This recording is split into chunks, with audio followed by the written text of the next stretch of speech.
नमस्कार दोस्तों, मैं हूं वंदना भारती और आप देख रहे हैं कमोडिटी इनसाइट्स। आज 10 नवंबर है और मॉर्निंग बेल में आपको मैं ये बताना चाहती हूं कि एक ब्रेकिंग न्यूज़ है यहाँ पे। मार्केट इसका बड़े दिनों से इंतजार कर रहा था।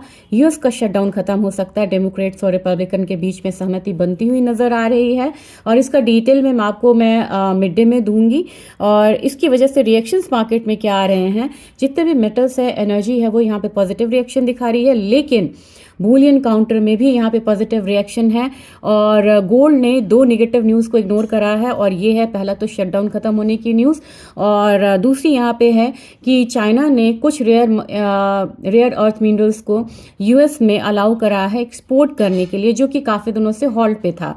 अब यहाँ पे बुलियन काउंटर में मुझे लग रहा है कि जो डेटा आएगा और वहाँ पे नेगेटिव आएगा, इसका भी एक एंटिसिपेटेड एक रिएक्शन आ रहा है।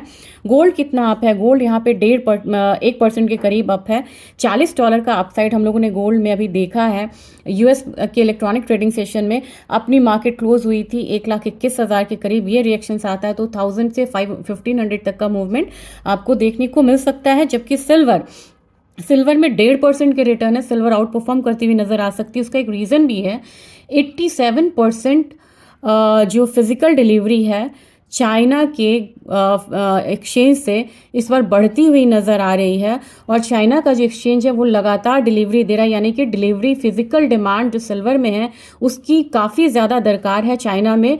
और ये कितने से इंक्रीज़ हुआ सितंबर से लेके अक्टूबर में? सितंबर में जितना इंक्रीज हो रहा था उससे 81% तक का हाइक आता हुआ देखा।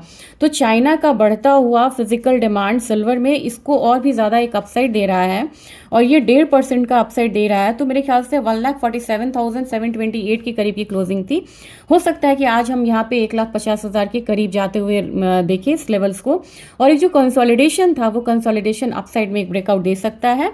और ऑयल में भी रिएक्शन ऑफ कोर्स आया है, लेकिन बहुत ज़्यादा नहीं आया है क्योंकि EIA की रिपोर्ट भी यहाँ पे जो ग्लोबल आउटलुक है वो यहाँ पे ड्यू है। 0.4% का रिएक्शन है। तो 53.50 से लेके 52.50 तक का एक रेंज रहेगा। 22 ज़रूर अपसाइड का यहाँ पे हो सकता है। नेचुरल गैस में $4.48 के करीब ट्रेडिंग हो रही है। यहाँ की तेजी बड़ी है, ये 3% की तेजी है और हमारा मार्केट 385 क्लोज था।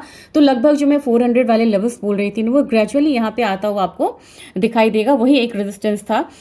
हाँ, बेस मेटल काउंटर ने यहाँ पे लेड ने बहुत ज़्यादा रिएक्शन नहीं दिया है, लेकिन कॉपर और एल्यूमिनियम में ज़्यादा रिएक्शन दिया है। कॉपर में 1.5% का अपसाइड है अभी फिलहाल।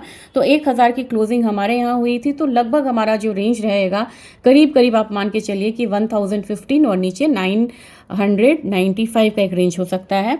जबकि एल्यूमिनियम में आपको यहाँ पे 0.5% का अपसाइड था। तो लगभग आज का रेंज एक पॉजिटिव बायस के साथ 278 ऑन हायर साइड और लोअर साइड 269 हो सकता है। जिंक बिल्कुल रेंज में यहाँ पे हो सकता है। जिंक ने पहले ही अपना स्ट्रेंथ दिखाया है, तो 305 से लेके 300 का रेंज जिंक में हो सकता है।